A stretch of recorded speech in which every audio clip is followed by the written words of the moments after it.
I just want to start off by saying if you want an answer at the end, prepare to be disappointed. There just isn't one.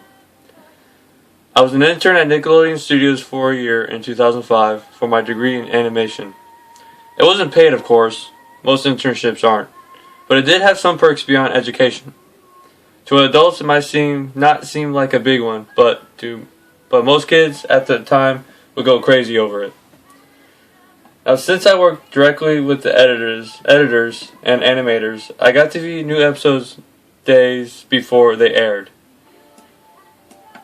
I get right into it without giving too many unnecessary details. They had very recently made the SpongeBob movie, and the entire staff was somewhat sapped of creativity, so it took them longer to set up the season. But the delay lasted longer for more unsettling reasons. There was a problem with the Series 4 premiere that set everyone and everything back for several months. Me and two other interns were in the editing room along with the lead animators and sound editors for the final cut. We received a copy that was supposed to be Fear of the Krabby Patty and gathered around the screen to watch. Now, given that wasn't the final yet, animators often put up a mock title card, sort of inside joke for us, with a phony, often sometimes lewd titles such as How Sex Doesn't Work instead of Rockabye Balvive, when SpongeBob and Patrick adopt a sea scallop. Nothing particular funny, but work-related chuckles. So when we saw the title card Squidwards Suicide, we didn't think of more a morbid joke. One of the interns did a small throat laugh at it. The happy-go-lucky music plays as normal. The story began with Squidward practicing his clarinet, hitting a few sour notes like normal. We hear SpongeBob laughing outside and Squidward stops, yelling at him to keep it down as he has a concert that night and needs to practice. SpongeBob says okay, goes to see Sandy with Patrick. The bubble splash screen comes up and we see the ending of Squidward's concert. This is when things begin to seem off. While playing, a few frames repeat themselves, but the second doesn't. At this point, sound has synced up with animation, so yes, that's not common. But when he stops playing, the sound finishes as if the skip never happened. There's a slight murmuring in the crowd before they begin to boo him. Not the normal cartoon booing that is common in the show, but you could very clearly hear malice in it. Squidward's in full frame and looks visibly afraid. The shot goes to the crowd, SpongeBob in center frame. He, too, is booing, very much unlike him. This isn't the oddest thing, though. What is odd is everyone had hyper-realistic eyes, very detailed, clearly not shots of real people's eyes, but something a bit more than CGI. The pupils were red. Some of us looked at each other, obviously confused, but since we weren't like the writers, we didn't question its appeal to children yet. The shot goes to Squidward sitting on the edge of his bed looking very forlorn. The view of his porthole window is a night sky, so it isn't very long after the concert. An unsettling part is, at this point, there is no sound. Literally, no sound. Not even the feedback from the speakers in the room.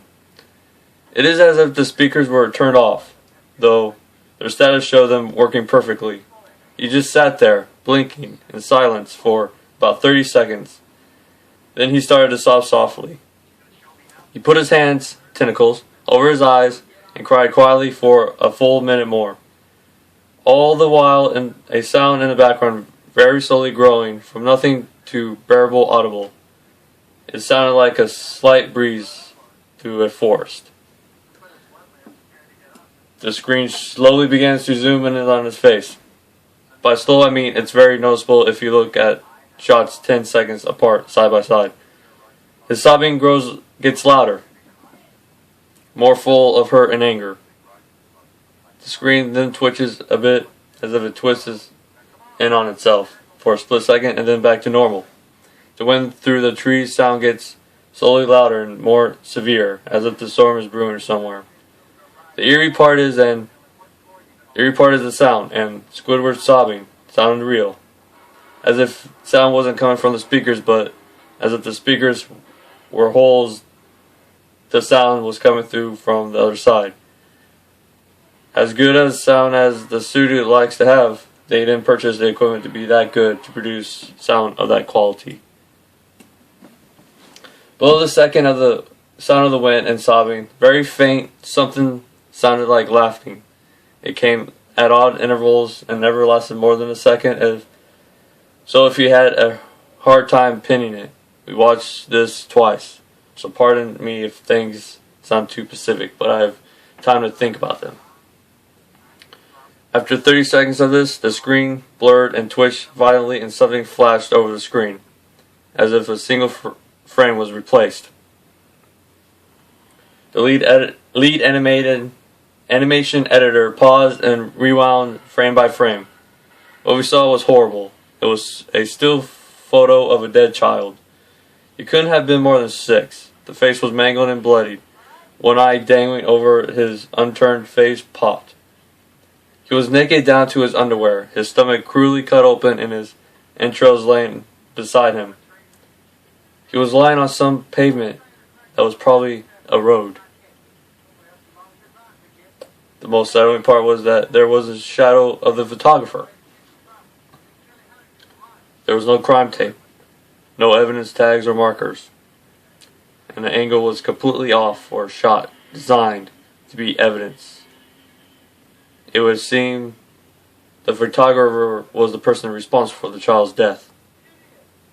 We were, of course, mortified, but pressed on. Hopefully that was just a sick joke. The screen flipped back to Squidward, still sobbing, louder than before, in half body and frame. There were now what appeared to be blood running down his face and eyes. The blood was also done in hyper-realistic style. Looking as if he touched it, you got blood on your fingers. The wind sounded now as if it were that of a gale blowing through the forest. There were even snapping sounds of branches, the laughing, a deep baritone, lasting at longer intervals and coming more frequently. About 20 seconds, the screen began to twist and showed a single frame photo. The editor was reluctant to go back. We all were. But he knew he had to. This time the photo was of that what appeared to be a little girl. No older than the first child. She was laying on her stomach. Her barrels in the pool of her blood next to her. Her left eye was popped out and popped. Naked except for underpants. Her entrails were piled up on top of her, above another crude cut along her back. Again, the body was on the street and the photographer's shadow was visible, very similar to the size and shape of the first. We had to choke back, vomit, and one intern, the only female in the room, ran out. The show resumed. About 5 seconds after this second photo played, Squidward went silent, as did all sound, like it was when this scene started. He put his tentacles down, his eyes were now done in hyper-realism like the others were in the beginning of this episode. They were bleeding, bloodshot, and pulsating.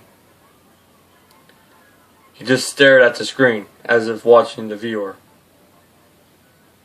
About 10 seconds he started sobbing, this time not covering his eyes. The sound was piercing and loud, and most fear-inducing of all, his sobbing was mixed with screams. Tears and blood were dripping down his face at a heavy rate. The wind sound came back, and so did a deep voice laughing. This time, the still photo lasted for a good 5 frames. The animator was able to stop it at the fourth and backed up. This time the photo was of a boy, about the same age. But this time the scene was different. The entrails were just being pulled out from the stomach wound by a large hand. The right eye popped and dangling, blood trickling down it. The animator proceeded.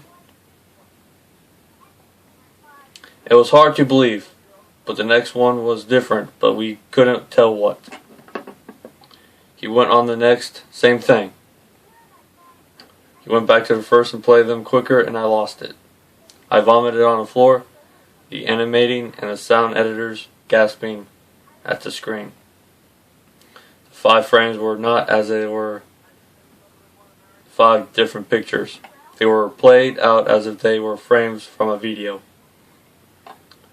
We saw the hand slowly lift out the guts. We saw the kid's eyes focus on it. We even saw 2 frames of the kid beginning to blink. The lead sound editor told us to stop. He had to call the creator to see this. Mr. Hillenberg arrived within about 15 minutes. He was confused as only if he was called down there, so the editor just continued the episode. Once the few frames were shown, all screaming, all sound again stopped. Squidward was just staring at the viewer, full frame of the face, for about 3 seconds. The shot quickly panned out and the deep voice said, "Do it." And we see in Squidward's hands a shotgun. He immediately puts the gun in his mouth, pulls the trigger. Realistic blood and brain matter splatters the wall behind him and his bed, and he flies back with the force. The last 5 seconds of the episode show his body in the bed, on his side, one eye dangling on what was left of his head above the floor, staring blankly at it. Then the episode ends. Mr. Hellenberg was obviously angry at this. He demanded to know what the heck was going on. Most people left the room at this point, so it was just a handful of us to watch it again. Viewing the episode twice only served to imprint an eternity of it in my mind and caused me horrible nightmares. I'm sorry I stayed.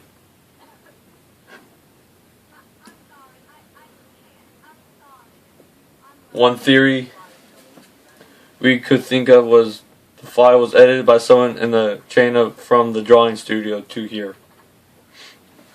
The CTO was called to analyze when it happened. The analyst of the file didn't show it was edited over by new material.